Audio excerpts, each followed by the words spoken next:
I lost $2,000 on my very first stock, and the crazy part, it wasn't because the market crashed.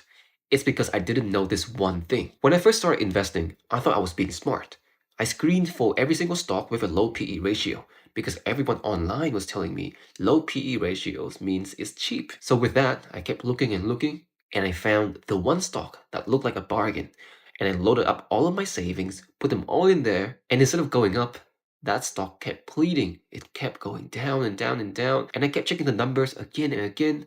The PE ratios always look low. But what I didn't see was that earnings were collapsing, debt was piling up, and the business itself was falling apart. Now, that mistake cost me $2,000. Might seem small for most people, but that was my entire savings at that time. That's when I realized a low PE ratio doesn't mean a stock is cheap. Sometimes it means the business is dying. Now, Warren Buffett's words made sense for the first time to me. Price is what you pay, value is what you get. I was focused on price. I didn't understand value. Now, from that moment onwards, I built a system. I stopped chasing one number and started analyzing a business in 3 dimensions. Now, the before me lost thousands of dollars by buying blindly. Now, the after, the new me grew a 400K plus portfolio in just 5 years by following this process. Step 1, moat. Now, I do ask myself, does a company have an edge that competitors cannot touch?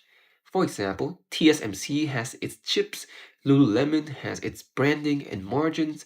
My first stock, it had absolutely nothing. Step 2, the math. Now, this is where I dig into the numbers.